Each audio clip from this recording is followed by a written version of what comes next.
public hearing. My name is Lou Ann Lenahan. I'm from Elkhorn, Nebraska, and represent Legislative District 39. I serve as chair of this committee. The committee will take up the bills in the order they are posted outside of the hearing room. Our hearing today is your public part of the legislative process. This is your opportunity to express your position on proposed legislation before us today. We do ask that you limit handouts. If you are unable to attend the public hearing and would like your position stated for the record, you may submit your position and any comments using the legislature's website by 12 p.m. the day prior to the hearing. Letters emailed to a senator or staff member will not be part of the permanent record. If you are unable to attend and testify at a public hearing due to a disability, we may use Nebraska's legislature's website to submit written testimony in lieu of in-person testimony. To better facilitate today's proceedings, I ask that you follow these procedures. Please turn off your cell phones and other electronic devices.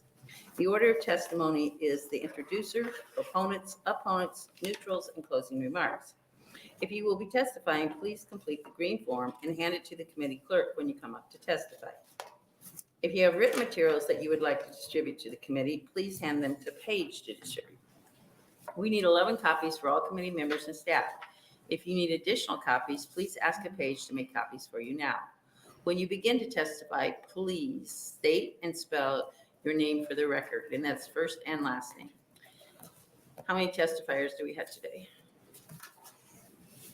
Okay. We will use the light system and we will limit testimony to 5 minutes. So you'll have 4 on green and 1 on yellow. And then when the red light comes on, I do ask you to stop.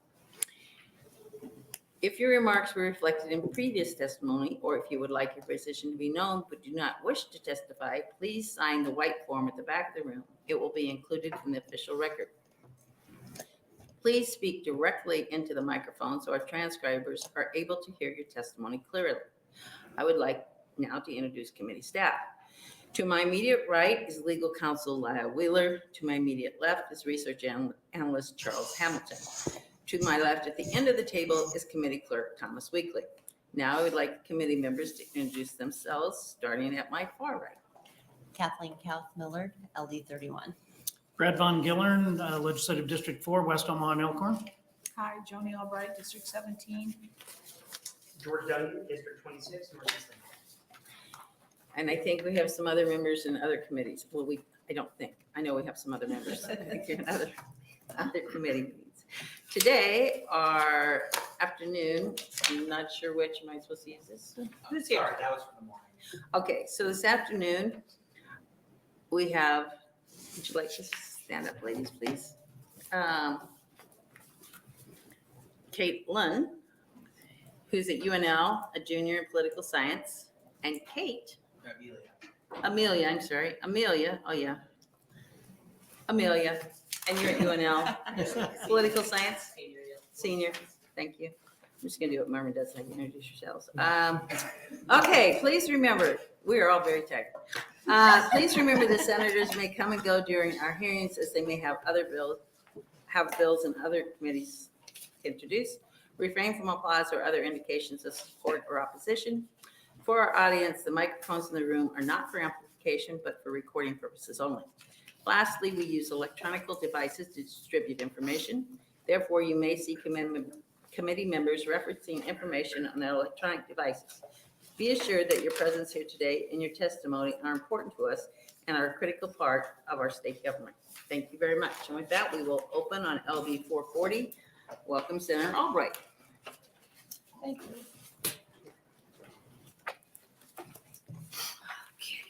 Did it go get that short again? I think we're good. Okay. I'm above the microphone. Okay, good afternoon, Chairwoman Lenahan, and members of the Revenue Committee. For the record, my name is Joni Albrecht, Joni Albrecht, Albrecht, and I represent District 17, which includes Dakota, Thurston, Wayne, and a portion of Dixon counties in northeast Nebraska.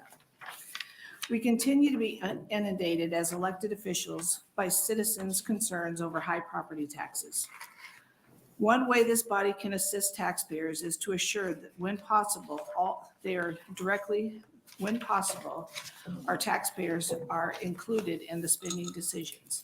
Historically in Nebraska, when a necessity was deemed by a local school board to build a new school structure or expand existing structures, we have held elections to fund those projects. When I vote for a local school board member, I've always believed I was giving that person the authority to make policy, hire staff, purchase supplies, pay utilities through the general fund, and maintain the existing school structure through the use of depreciation funds included in their revenues. I've never believed I was giving that individual the authority to build a new school structure without my approval through an election. Since the advent of levy lids created through LB 1059 in 1990 that created the TIOSA formula, the majority of school districts' building fund has traditionally been limited to a portion of the 5-cent levy allowed over the $1 local effort rate factor in TIOSA. The TIOSA formula is based on classroom needs to educate children. It assumes that a dollar levy is needed to fund the local effort to educate before state aid is given. It does not assume that the new school building will be built with a portion of that local effort. That tradition has been disrupted in Nebraska by an unintended loophole created in the TIOSA formula. Drastic valuation increases in agricultural land has caused the shift of school funding to property taxpayers. But more important, LB 440, it has also caused a local school general fund property tax levies to be driven down by the TIOSA formula, not by the local school board, allowing local school administrators to convince their school boards to circumvent their traditional process of voter approval for new school construction by using the 14-cent building fund levy and staying under a $1.05 max levy. The intent of LB 440 is basic to the local control. It will close the unintended loophole limiting school boards' ability to build a new school building without the consent of the majority of the local citizens. It will limit school districts to 6 cents from the building fund unless they get approval from their local citizens or access the remaining 9 cents of the 14-cent total. In other words, school districts could continue to use the 6 cents of the building fund in the same manner that they currently do. If they want to levy more than 6 cents, they would have to receive the approval of the majority of their local voters at a general or a special election called for that purpose. I should point out that the majority vote provision in section 79-1098 of LB 440 is a change from the current required 55% approval of those who attend a special meeting called by the school board, which is a remnant of the old Class 1 school district provisions. LB 440 does not eliminate any of the current uses of the building fund. In fact, it expands it by adding replacement repairs on existing structures. LB 440 does not alter the fiscal conservative aspect of using the building fund in lieu of bonding for school construction. What it does is increase the local control by requiring voter approval before a district can levy over 6 cents and no more than 14 cents for the building fund. LB 440 would allow projects commenced prior to the effective date of this act to continue the current levy provisions through 2031 and 2032 school year. That alleviates the fear of some school districts who are well over 6 cents and have projects in progress. They continue for another 5 years before they'd have to vote on a levy override of a building fund levy override, but no district may have a total levy of above 14 cents. LB 440 requires school boards that levied a special tax under section 7910 and 120 for the school fiscal year of 2022-2023. They'd have to file with an auditor of public accounts a statement describing any projects for which the annual levy may be continued and the rate levied for each project. This new reporting requirement will help identify those projects that were commenced prior to the effective date of this act and are able to continue collecting the levy through the school year of 2031 through 2032, as I previously mentioned. Again, it's our intent to bring, it is the intent to bring this bill, was very simple. I just want to give citizens a chance to vote on a major local tax decision. So thank you for listening, and I respectfully ask for you to advance LB 440 out of committee and onto the floor of the legislature. Happy to take any questions. Thank you, Senator Albrecht. Are there questions from the committee? Seeing none, thank you very much. You will be here to close, right? Yes. Proponents, do we have any proponents?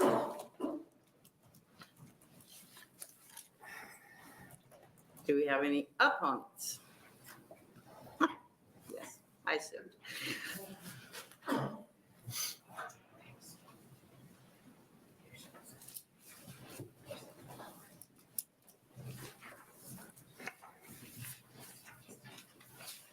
Good afternoon. Good afternoon. My name is Melissa Polonsic, Melissa Poloncic. I am the superintendent at DC West Community School District, and I am here testifying on behalf of my school district and Nebraska Council of School Administrators, Nebraska State Education Association, and Greater Nebraska Schools Association. We are testifying in opposition of LB 440. The building fund is essential to accomplish capital improvements in a school district when a bond election is not possible or needed. Within recent years, legislation has changed the levy capacity of qualified capital purpose undertaking funds from 5 cents to 3 cents and limited the types of projects that could be done. Depreciation funds may only be used for maintenance and repair. The general fund may also be used for maintenance and repair, but is the fund that provides instruction to our students. The building fund currently allows a school district to generate funds which provide for necessary capital improvement projects within a school district, all while staying under the $5 levy limitation, without the cost of an election and sometimes even saving on interest rates in financing. When I started at DC West in 2014, we had real facility issues that needed millions of dollars to get the facilities up to minimal health, safety, and accessibility standards. Our school district ran bond issues 2 consecutive years and lost both of those elections. Our community came together post-bond and said they knew we needed to tend to the important issues, but wanted us to find another way that didn't increase their taxes. Through the growth and valuation, we found a way to use QC-PUF and building funds to slowly address code violations, classroom replacements due to air quality, and tend to deferred maintenance projects that have been neglected, as well as to tend to some updating and addition of needed educational spaces. In 2019, we built an elementary school as we had a growing population in a 65-year-old facility with 6 classrooms and portables, our special education rooms in an old locker room, and closets and computer labs being used as specialist classrooms.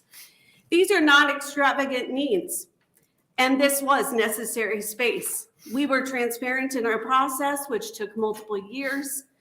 And our constituents agreed this was an economically efficient way for us to accomplish these needed improvements. Even with a student population growth of 42% over the last 10 years, passing a bond issue for a middle school and fine arts expansion, and levying available building funds to meet the needs of our elementary school and other small projects, the DC West Board of Education has responsibly stayed at a total levy of 94 cents.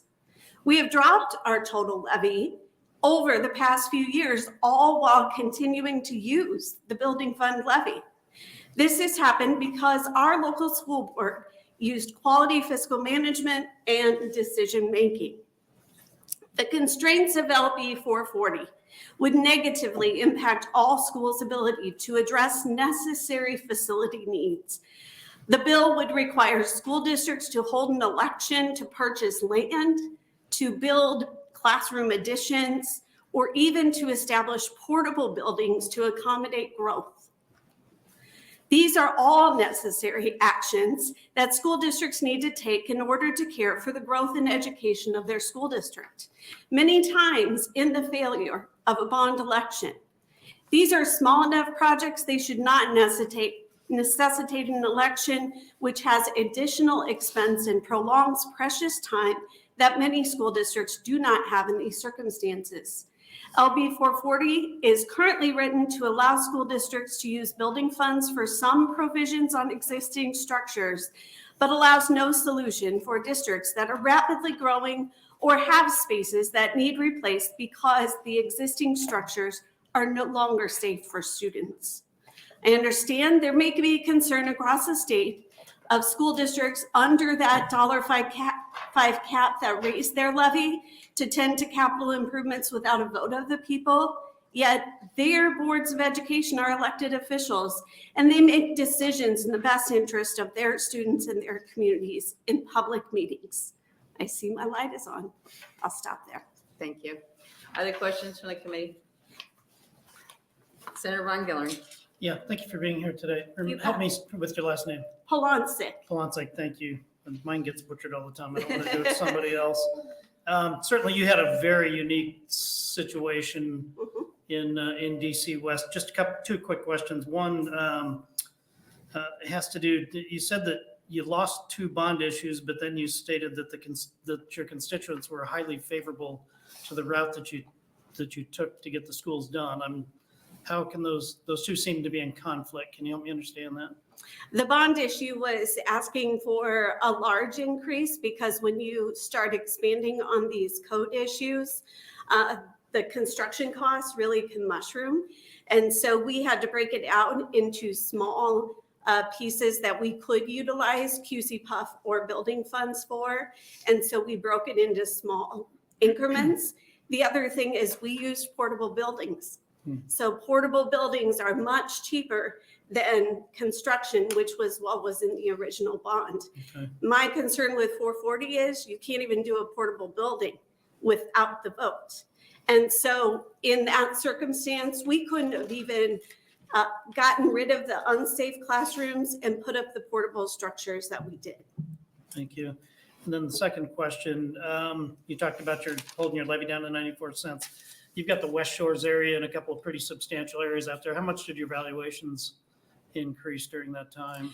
Well, the one year that we decreased quite a bit, we decreased about 13 cents in 1 year. That was actually because of a TIF neighborhood that was a lake property that rolled off of TIF. Okay. So it was a large increase in the valuation. At that time, then we dropped our levies. So we increased in valuation by about 14%, but we also decreased our levy about 14%. Okay. All right. Thank you. Thank you, Senator Von Gillern. Are there other questions from the committee? Thank you for being here. I have a couple. You What bet. does 1 cent generate? For DC West, 1 cent is 130,000. Okay. So I do appreciate you, and for the rest of you, she's in my district. And I'm very aware of her. You came to DC West when? Like, was 9 years ago. 9 years ago. So, and when you got there, had they just merged or they merged a long time? They had been merged since 2005. So it's about 9 years into the merger. So you were kind of in a very significant, how do I want to say this? Unique, not good situation. Absolutely. With building safety and You had Many- mold we in the had classrooms. 48% or 48 fire code violations. We had mold in our classrooms, so it's an unsafe air quality, which is structurally very difficult to deal with. And what was the levy when you got there? Do you remember? $1.08. Was it $1.08 when you got there? Correct. And their buildings were a mess? Correct. They're very lucky to find you. Well, and I have to say the learning community was in place then, so it was a shared tax. Ah, So part of our levy was going into the metro area. yes. Okay. Thank you. Any other questions? Thank you very much for reading. Thank you.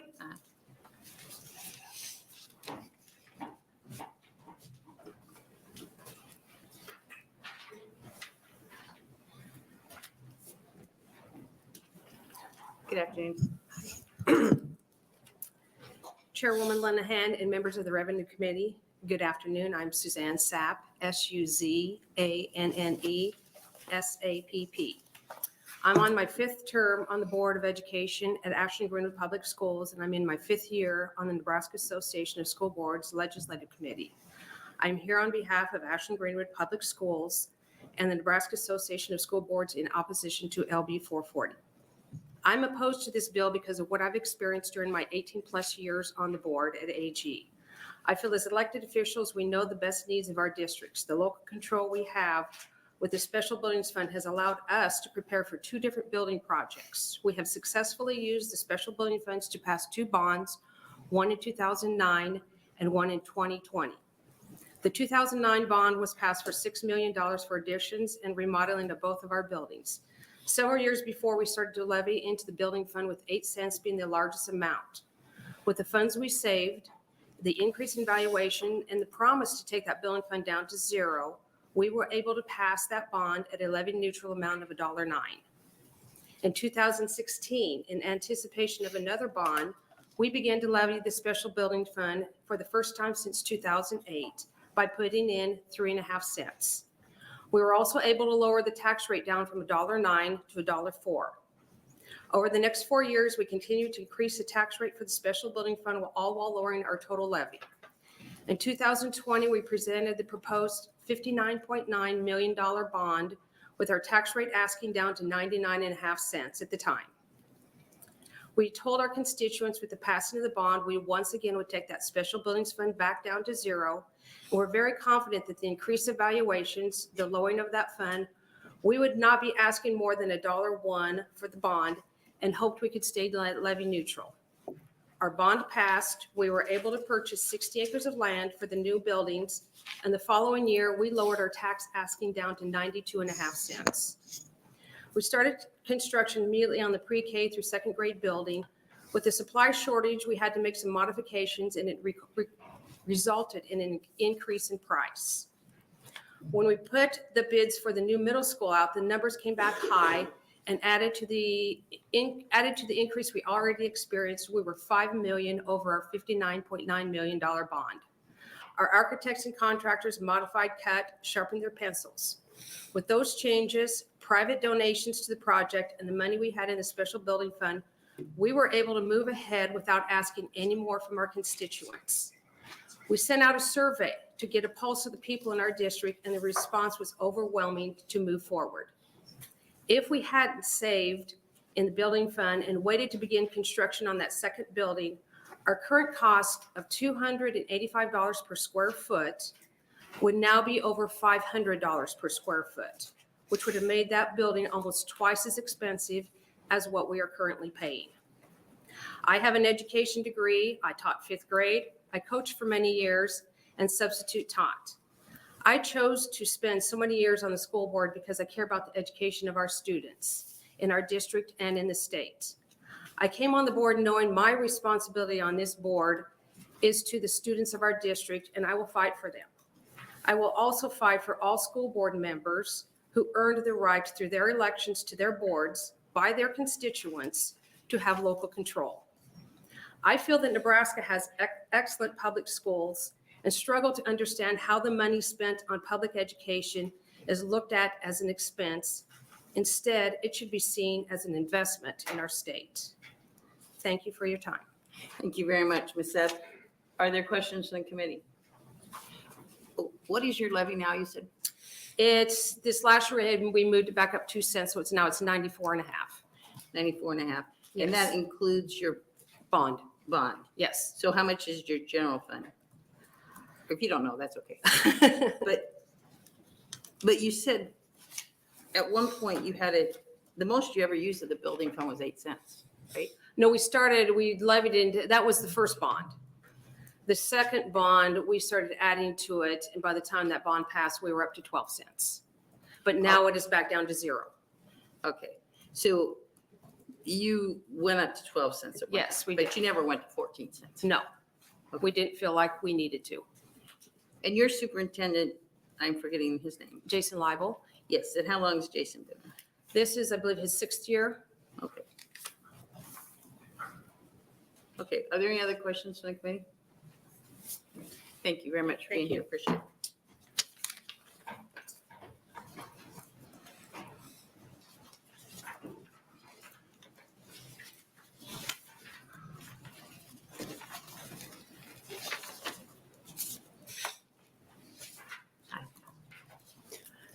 Hello, Senator Albrecht and members of the Revenue Committee. For the record, my name is Beth Shashikant, BETHSHASHIKANT. I'm a school board member for Norfolk Public Schools. Today, I am testifying in opposition to this bill as written. I am requesting that the committee consider an amendment to subsection 2 of section 6 of the bill that amends state statute section 79-10-120. The proposed language in that portion of the bill would prevent school districts from adding space through the 14-cent levy that a school board is currently able to establish for the special building fund. I am requesting that the committee consider amending that section of LB 440 to allow school districts to continue to use the special building fund in the following ways, providing the levy for this fund does not exceed 6 cents. While page 12, line 26 does make mention of the 6 cents, additional clarity is needed to make sure the following can still take place. Continue the ability to purchase property, continue the ability to build or add additional space to a building or property, continue the ability to build or add additional space to a building if the dollars are donated or fundraised, continue to purchase relocatable classrooms to address the need for additional classroom space, and confirm that schools can continue to complete needed repairs from the general fund in addition to the change proposed in this bill, which would allow repairs to be made from the special building fund. I would now like to provide some perspective as why I'm suggesting these changes. Norfolk Public Schools is a conservative yet progressive district that operates in an open and transparent manner on all issues. Through comprehensive strategic planning within both our district and community, our stakeholders have requested that the expansion of green space around many of our landlocked properties be a priority issue to address whenever possible. Over the years, our district has been able to purchase property next to 3 of our existing school buildings, allowing for the removal of derelict houses and expanding the space around these school buildings in a cost-effective manner without losing our negotiating authority. Our district has also had to address accessibility issues with many of our older buildings. In one case, an elevator was added to be in full compliance with state and federal law. The most cost-effective manner of installing the elevator was to add it to the building's exterior, which required some new brick and mortar for encapsulation. By completing the project in this manner, we were able to realize significant cost savings. In another instance, our district installed an additional access road to our middle school property. The road was added in order to alleviate a highly congested and inefficient traffic flow issue that caused major safety concerns for pedestrians and drivers in the area.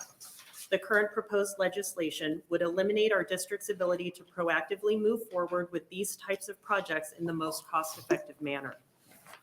Additionally, our district was able to purchase and renovate an existing property into a facility that houses the entire preschool program for our district, as well as other early childhood programs.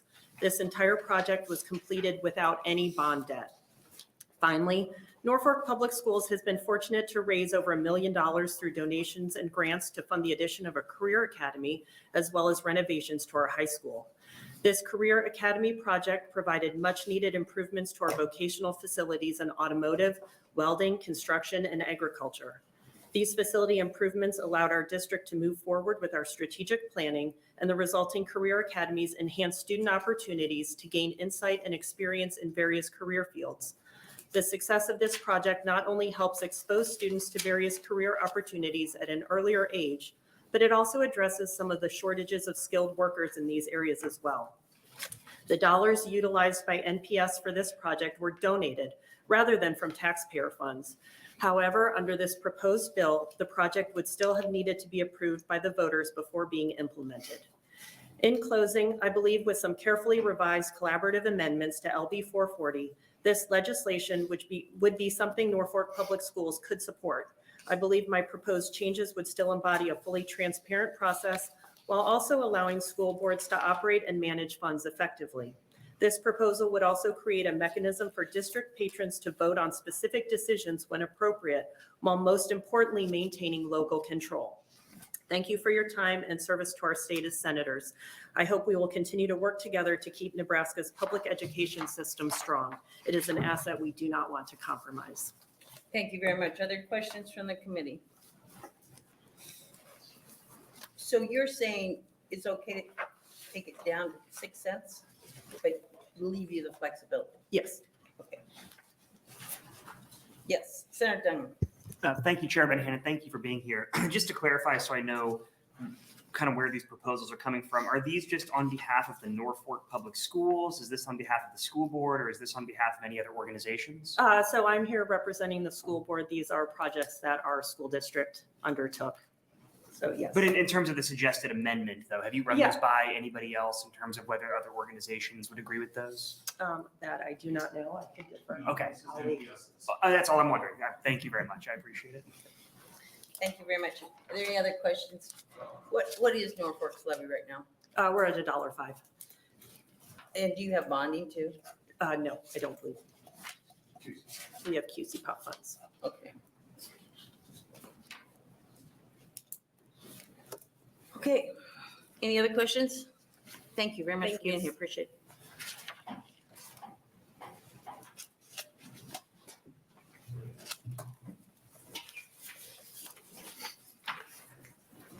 Good afternoon.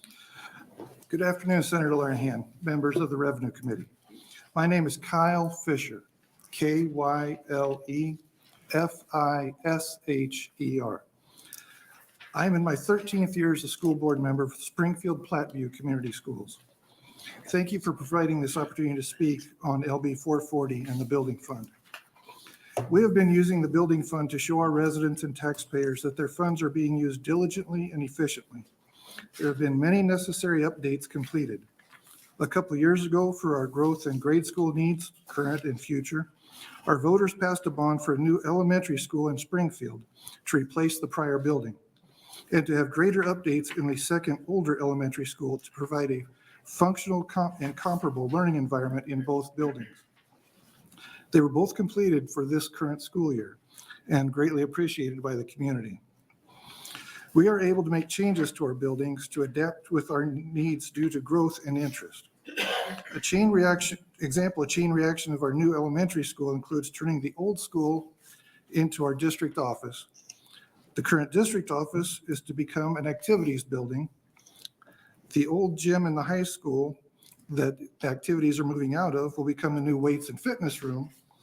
And the old weight room has yet to be determined, as there are several expressed interest in turning that into a designated area. One key control element currently in place is that the building fund falls within the limitations of the $5 maximum levy. There are additional controls already in place as well, such as the levy limit, spending limit, reserves limit, and the budget limit. That budget limit can also impact the spending and or the revenue. In Springfield Platteview, we lowered our levy by 10 cents with this control in place. A primary concern of LB 440 is the process of using bonds rather than the building fund. Bonding adds unnecessary time and cost of elections for needs that are currently within the building fund. One example of this would be in regard to site acquisitions.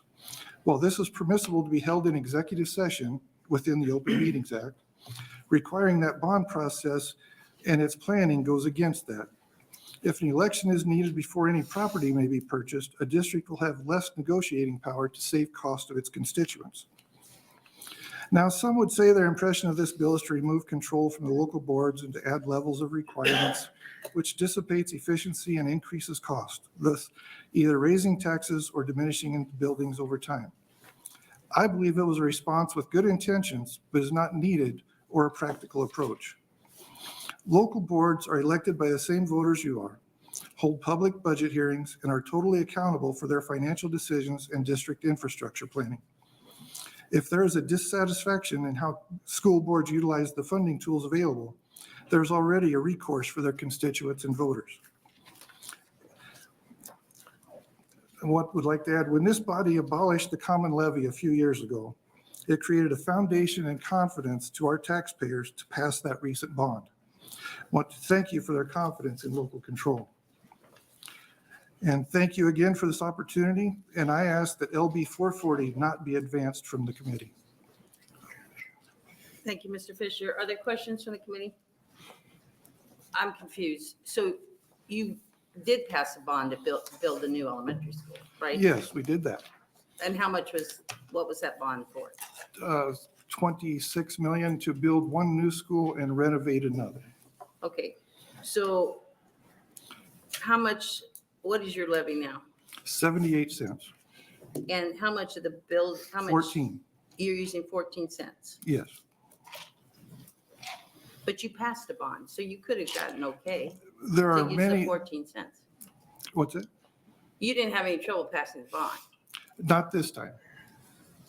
Okay, but I The- don't the- see what you did that you couldn't do now if this bill passed. What did you do that you couldn't do? The chain reaction of renovating all the other buildings that were created by that would, under the new rule, being building renovations or structure additions, would need bonds rather than doing it through the building fund projection. We'll ask Senator Albrecht when she gets back up here, because I haven't read the whole bill. But I don't think that's what it's saying. It's just saying you have to have a vote of the people to use the building fund above 6 cents. Well, it would, and understanding to add on a classroom or something in the new rule would require a bond. Whereas currently it could be through the building fund. Okay, well, I think there's confusion there that Okay. we need to work on. But understandable. I don't know, and I'm chair of the revenue committee, so. Anybody else got questions? Thank you very much for being Thank you. here.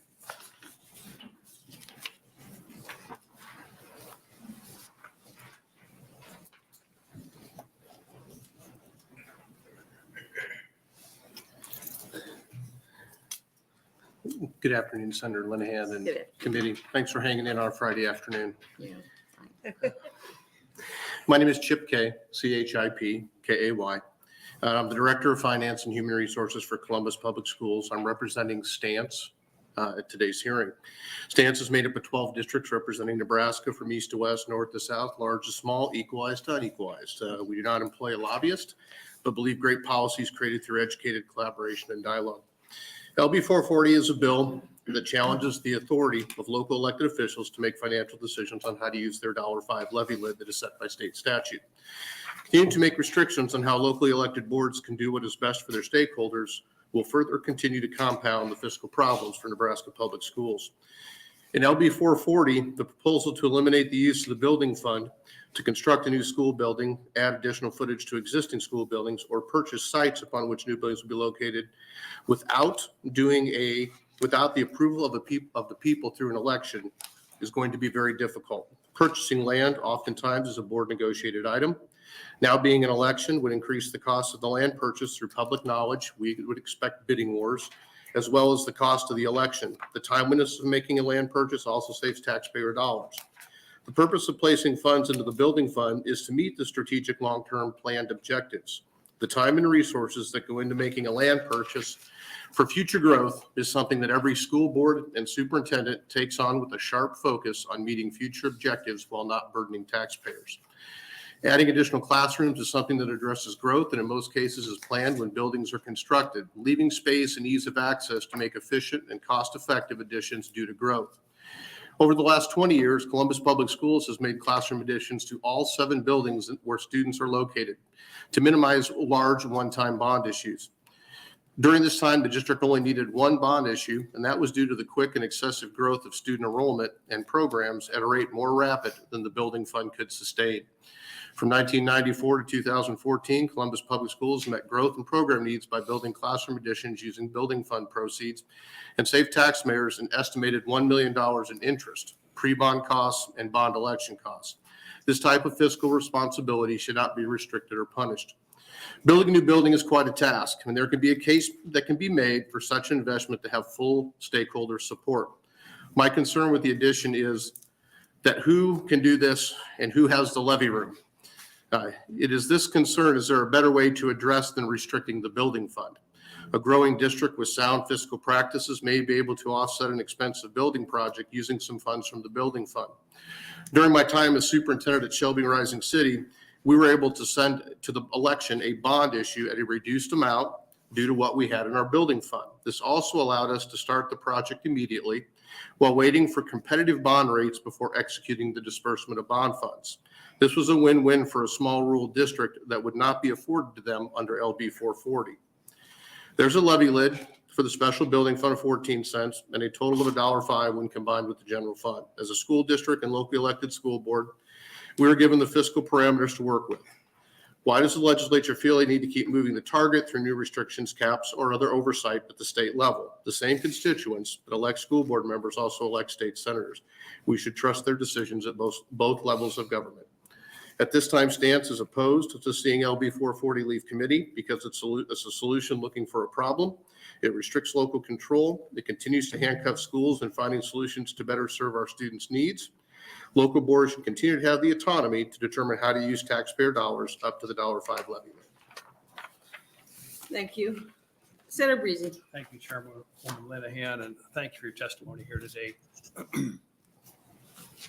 So if you're talking about expanding a building, acquiring land, building a building, oftentimes you have two choices. You can bond it and put it to vote of the people, or you can use your special building fund, correct? Mhm.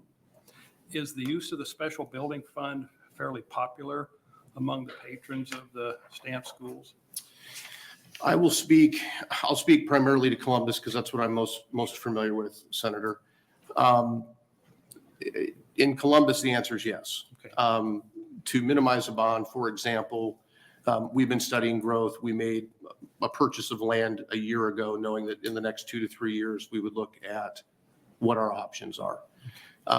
If it would be adding on to buildings, we would try to do it through the building fund if we had the room. Now, we're a district that's close to the $5, which means that any excessive project, we're going to have to bond out. We're going to have to go to a vote of the people. I will tell you, some of the schools in Stance aren't up against the $5 and would have the opportunity to look at some of those projects for 7 to 10 cents in there. But relative to Columbus, the vast majority of your patrons probably live in Columbus. The minority of your patrons are probably ag producers. That be right? Very small percent, Senator. Or ag producers. So can you tell us about the difference in tax treatment? Who's paying for a bonded project going forward versus who's paying for a special building fund project going forward? Tell us about the disparate treatment between ag producers and non-ag owners. Well, in both cases, whether it's a special building fund or a bond, it's taxed levy through property taxes. And on what percent are ag producers taxed on a bond? On a bond, because of LB2, it's been reduced to 50%. What percent are ag producers taxed on a special building fund project? The regular rate, and I believe it's around 75%. Forgive me if I'm incorrect. Okay, so a special building fund project treats non-ag producers considerably better in terms of who's paying for it. Could I have you repeat that question? So a special building, the utilization of the special building fund treats non-ag producers considerably better in terms of who's paying for this project. Well, I think it's a taxable entity, and we have the ability to use that up to the $5. And so we're at the $5, and all of our taxpayers, and I can go back to my time at Shelby. And at Shelby, we were probably 75%, ag valuation. And, but because of that, we also had the much lower levy. But the point is, on a bonded project, an ag producer is getting taxed at 50%. A special building fund project, an ag producer is getting taxed at 75%. Hence, the burden is lessened for the non-ag folks who constitute the majority of your patrons on a special building fund project. So what you're saying, if I understand what you're saying, is LB 440 is designed to force more things into bond elections or elections? I'm not talking about 440 because Okay. we're not talking about forcing it into a bond situation. Okay. I'm talking about just in general the way it's done. And the patrons of Columbus Public School, yeah, they have an incentive to, let's do a special building fund project because we'll get the ag guys in on this and help us out a little more. But anyway, so if I was to say that the use of the special building fund versus bonding really undermines the intent of LB2 to a considerable degree, would I be off base? In my opinion, I think so. I think that we've got statutes in place as to ways to use the building fund.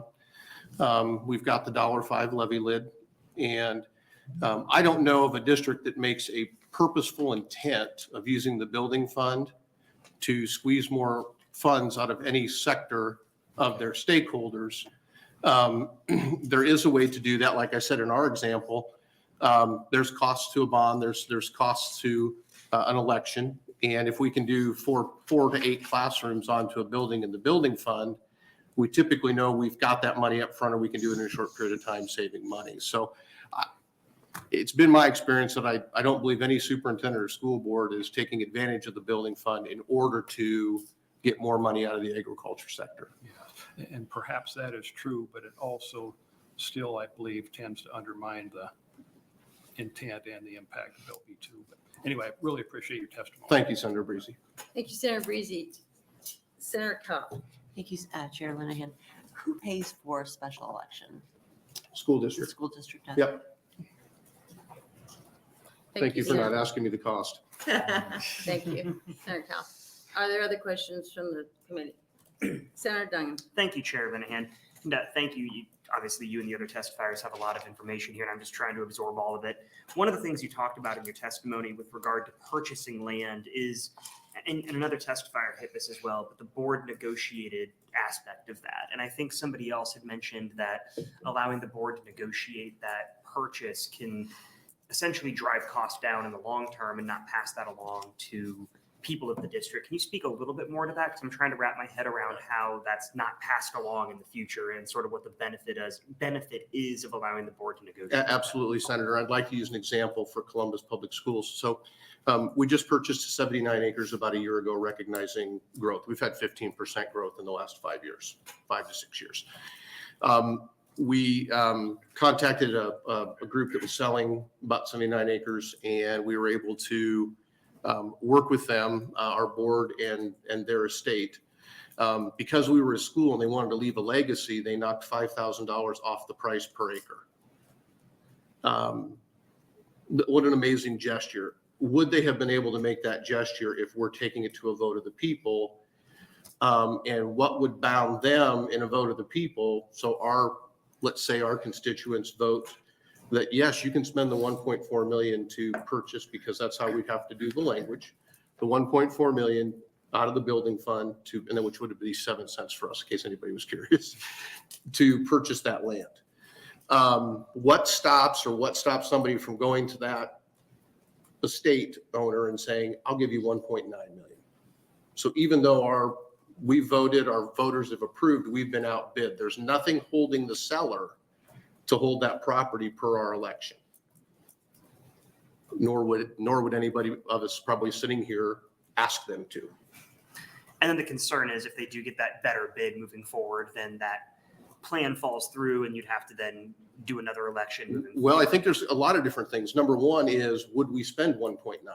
So now we're back to really looking at our strategic fiscal plan. The second thing is we're paying for a second election for a certain amount. And then we're still holding our breath that we don't get outbid again. Got it. Thank you. Thank you, Senator Dunham. Are there other questions to the committee? What is your levy now? $1.22, Senator Linehan. And how much of that is general fund? $1. $1. Yep. So you have 4 cents going to. 4 cents going to the building fund. Yes, ma'am. And then do you have QC Pup? We do not. Okay. So you have a bond of 18 cents. Roughly. And you're a member of GNSA too, right? We are, Senator. And so is South Sioux City. Are they That's GNSA too? correct. So you are the only 2 schools that are both Stance and GNSA? I'm thinking, because I don't think any of the rest of them are Stance. That's correct. I mean, the others are Stance, but not GNSA. I don't exactly, did you just say 79 acres? Yes, ma'am. What are you going to do with 79 acres? So one of the things we do in Columbus, we hold public meetings and we allow our stakeholders to have a lot of input on what drives decisions for our students. 79 acres gives us a lot of flexibility from doing everything from another high school to down to an elementary. And the seller did not want to split the ground up.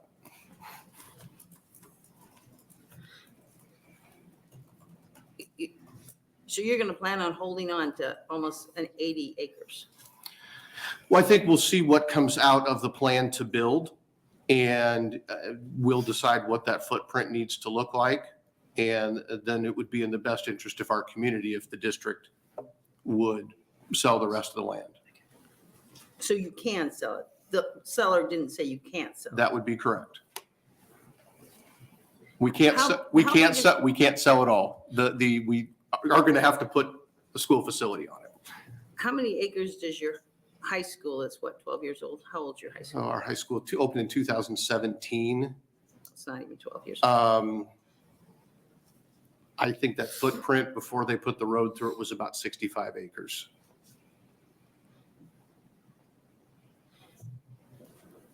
Did you have ball fields and everything on it? We have. I'm a farm We- girl, so I mean, 80 Yeah. acres is a lot of land. Yes, it is. So we have a football field and track on it. We have a soccer field, separate soccer field. We have shot and disc areas. We obviously have parking and the building. We have a retention pond, and then where the ball fields would go is undeveloped at this time. So is it like, is 80 acres, help me here, is quarter mile by quarter mile by quarter mile? No, what is it? It's a half circle. Would that be a fair statement? A little more than half a circle? 80 acres is half of 160, half a quarter, right? It's a rectangle. It's a true So half how a far circle. is it? So you have to walk a half a mile from one end to the other? I have not walked it. But I do know how far half a mile is. I just came from the teacher fair at UNL, so. But I'm gonna guess that's about a half a mile by a quarter of a mile rectangle. If I'm just estimating that, Senator. Okay. Any other questions? Thank you very much for being here. Thank you. Other proponents?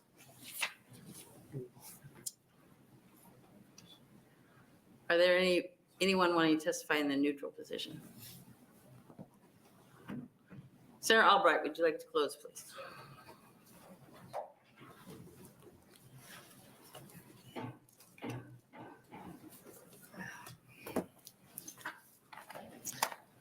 I'm sure glad they didn't fill the room today. Yes, that was We'd nice. be here till 7 o'clock tonight, like we were last week. I do appreciate the testifiers coming up, and several were here in 2021 when I had this bill before, pretty much with the same situation that we have today. And again, when it comes to property taxes, it is something that we have to deal with. And again, if we don't rein this in, we had a hearing earlier in January when a school district, their voting failed miserably 2 or 3 times, and they built it anyway. I mean, we have a responsibility to the citizens of the state of Nebraska to control things when I feel they get out of control. And there's always a bad apple that does whatever they do to make something like this happen year after year. I have asked several school districts, do you have a building fund? And a lot of them have said, no, we don't.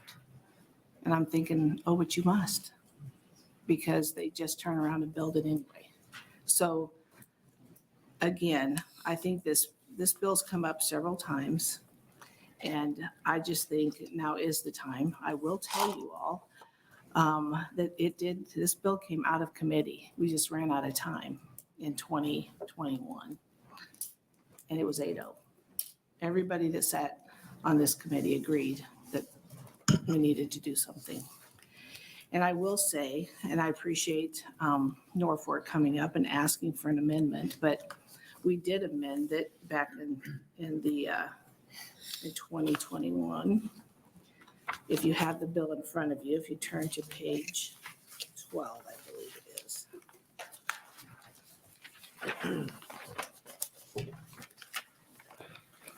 The committee did recommend. I'm sorry, Senator Albright, what page? I'm sorry, page 12, line 26. It's my understanding the committee amended 26 through 29, completing any projects specified in section 2 of this section that require an annual tax levy that exceeds 6 cents on each 100 of taxable value of all taxable property in the district. So there was an amendment made, but also to the fact that they can't use these building funds that they have. If you go back on page 11, it does show on page 11, line 27, on or after the effective date of this act, the school board or board of education of any school district may establish a special fund pursuant to this subsection for the purposes of a major infrastructure update on existing structures owned or leased by the school district, including heating, ventilation, air conditioning, roofs, safety requirements, and repairs. The alteration of equipping and furnishing the school buildings for what is that word, teach? What is it? Teachers. Okay, whatever. That means. I agree, whatever. Whatever it is. Okay, they use special words on these for us to screw up. Okay, the purchase or the erection of a building of less than 1,200 square feet of floor space used exclusively for storage or utility purposes with a total value of less than $100,000. So, I mean, it does lay out everything in here that we're trying to achieve by asking them, you know, I mean, it's great when you can go to the coffee shop and decide, hey, I really think we need to do something like this. But if you take it to the vote of the people and it fails miserably and you build it anyway, it's not just schools, it's a lot of things. We have the Lancaster Event Center. It failed miserably and they built it anyway. And when they start to struggle, who do they come to for help? It's us. So I believe that we have a fiduciary responsibility to take care of the people of Nebraska, the taxpayers. And that's why we're here. So that's all I'll say. Thank you very much. We had, it's on this one, yes, just had one letter, one point. So with that, thank you very much, Senator Albrecht. I'll bring hearing at LB 440 to a close. And we will go to LB 309.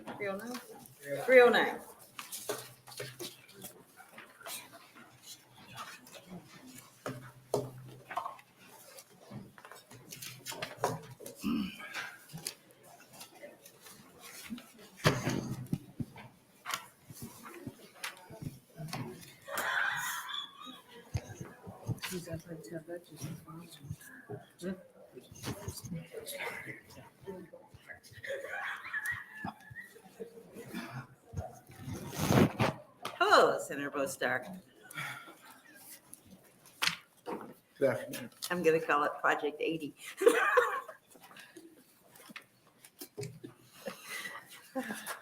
Good afternoon. Good afternoon. I'd like to just start on a bit of an aside. This is my 12th bill introduction of the week. It is the 5th bill introduction of the week in this committee. So thank you all. For Senators Dungan, Von Gilleren, and Kauth, this will be the 9th bill of the week they have heard from me. It felt like more to me. So let's jump into it. Okay. I am Elliot Bostar, that's ELIOT-BOSTAR.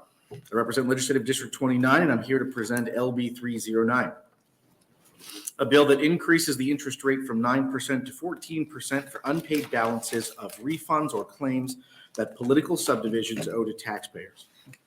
This adjustment to 14% matches the rate that taxpayers must pay to political subdivisions when making payments subject to interest.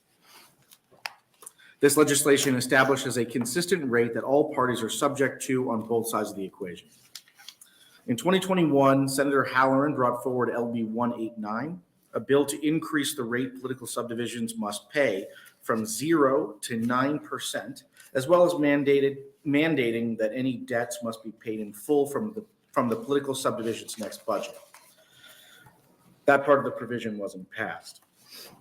In 2022, I carried LB 735, an identical piece of legislation, to LB 309 before you, which continue the conversation where Senator Halloran's LB 189 left off. Government should never be held to a lower standard than it holds the taxpayers. We need one consistent interest rate across the board that both political subdivisions and taxpayers must be subject to. It is important that we hold political subdivisions accountable for overpayments owed back to taxpayers. LB 309 is a very simple change that provides a consistent standard for both political subdivisions and taxpayers for unpaid property tax balances. I encourage you to support LB 309. With that, I thank you for your time and consideration. I'm happy to answer any questions. This bill was advanced out of the Revenue Committee last year, and I would appreciate it if you would do that again. Thank you, Senator Bostar. Are there questions from the committee? It's interesting that the fiscal notes say that from Douglas County says it's not going to cost them anything. Lancaster County says it's not going to cost them anything, but the NACO is probably here. Oh, yes. Never mind. Here it is. Okay. All right. And I can't stand that. I gotta ask a question. Oh, I'm sorry. I know Are it's there Friday, but. No, I've Hey, let's get I've into been No, breaking that's up. fine. Senator Bostar, 14% is obviously punitive. Any idea how that was arrived at for One Direction? And I mean, obviously, you're trying to make them equal, which I certainly don't have a problem with. I don't know where the original 14% came from. I think it obviously is intentionally punitive, which makes sense. It should be a punitive rate. I don't know how they came to 14%. Thank you. Any other questions? I think if you check history, Senator Bostar, you will find out they raised it to 14% when interest rates were 18%, and it was cheaper to not pay your property taxes than it was to borrow money. Which, not in your lifetime, but there was a time when we had 18% interest rates. Well, I was trying to think how old, first, Yes. That would make let's sense. tell the story about the first house we bought. Yeah, As long as we're digressing. I think that's the history, Yeah. yeah. But would you please check if that's accurate? Sure. Thank you. All right, anybody else have questions? Thank you very much. Thank you. You're welcome. Are there proponents? Are there any proponents? Are there any opponents? Does anyone want to testify in a neutral position? How do you do this?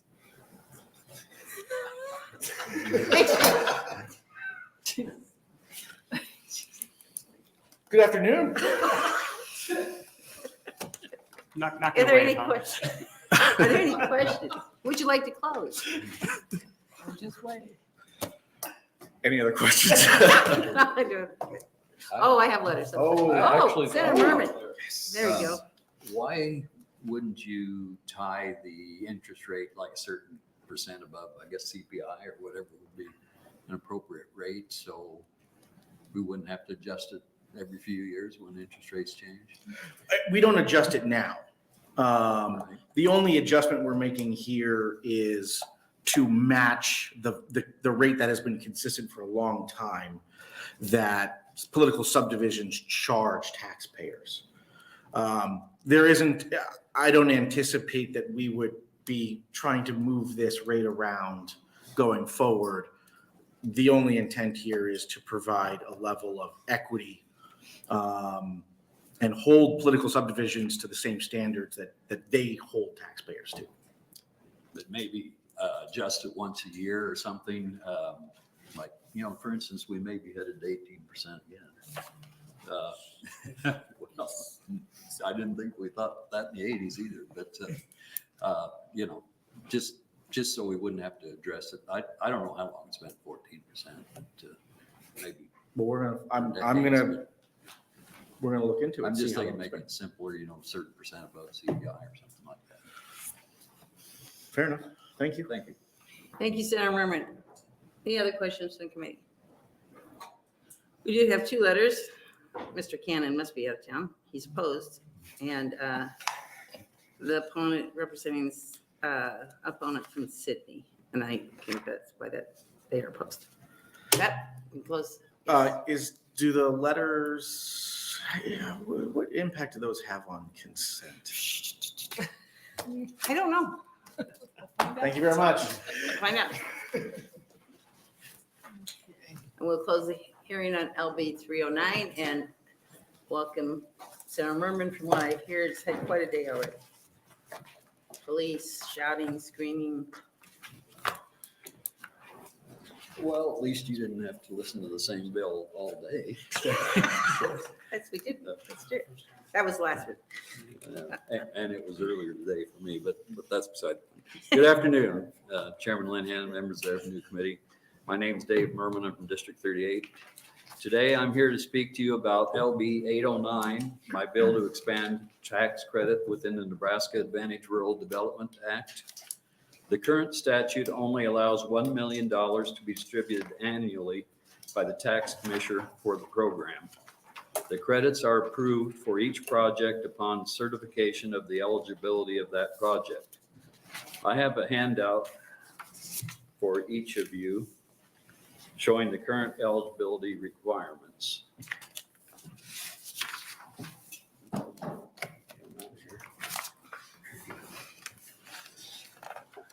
This is an important bill for many reasons, including a significant impact in drawing a dairy processor to the state of Nebraska.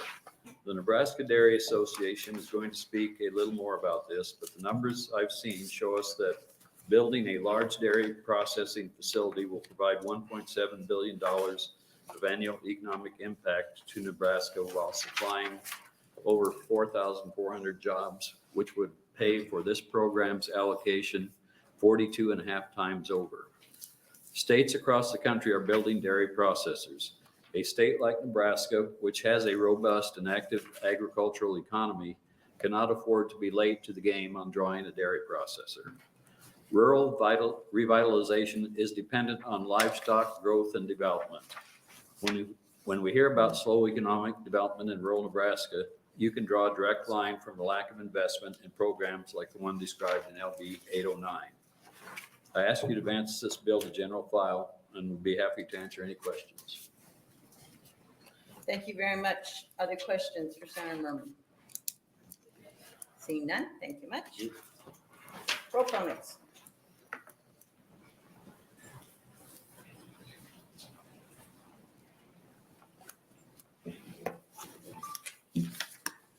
Good afternoon. Good afternoon, ma'am. Members of the Revenue Committee. My name is Chris Bosquet, KRIS, B as in boy, OUSQUET. And I serve as the Executive Director of the Nebraska State Dairy Association and in testifying in support of Senator Murman's LB 809 on behalf of the Ag Leaders Working Group, which consists of, bear with me here, it's quite a few, the Nebraska State Dairy Association, Nebraska Cattlemen, Nebraska Farm Bureau, Corn Growers, Soybean Association, Renewable Fuels Nebraska, Nebraska Wheat Growers, Nebraska Pork Producers, Nebraska Poultry Association, and we're also testifying on behalf of the Nebraska Economic Development Association, York County Development Corporation, and Seward County Chamber and Development Partnership. Revitalizing rural Nebraska has been an important topic for discussion and is vital to our state's prosperity. The Nebraska Advantage Rural Development Act has been a great tool for rural communities to help them recruit and support economic development in areas that might not have the resources nor the infrastructure to land big projects. The tax credits within the program provide common sense support to help rural communities overcome these obstacles. The program is heavily utilized. In fact, shortly after the program applications are opened, the $1 million of current funding is gone. The utilization of these funds stresses the need and the value that this program provides to rural Nebraska. We applaud Senator Murman for bringing this bill and for allocating the additional resources to the program.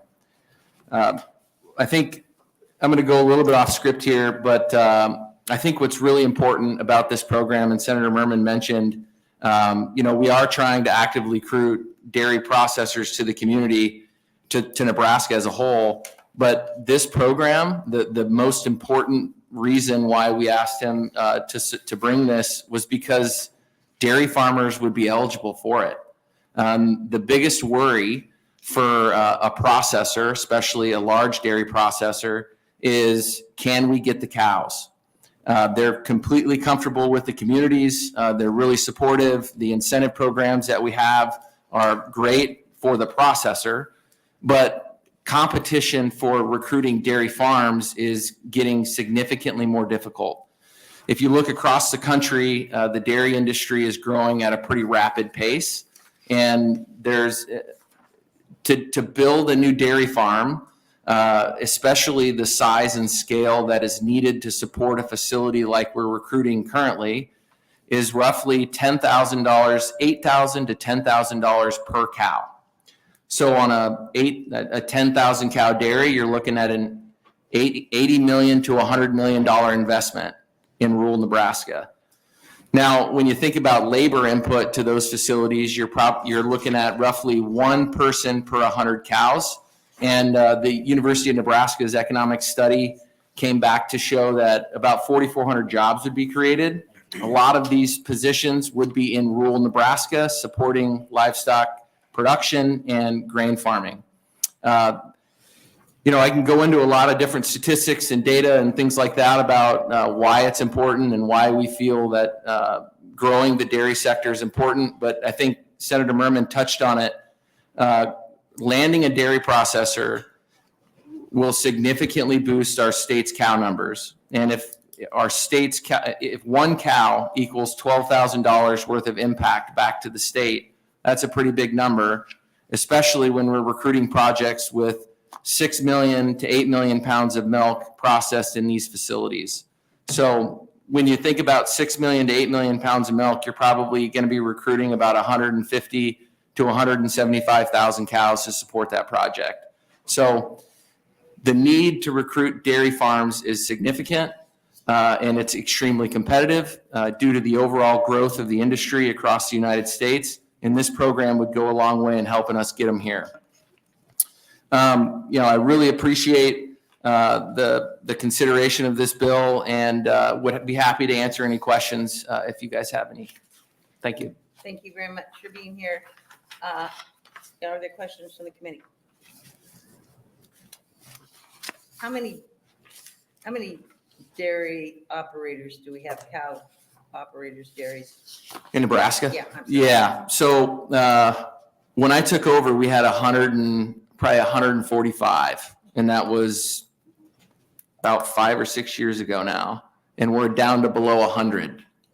And we've got 60,000 cows, lactating dairy cows in the state.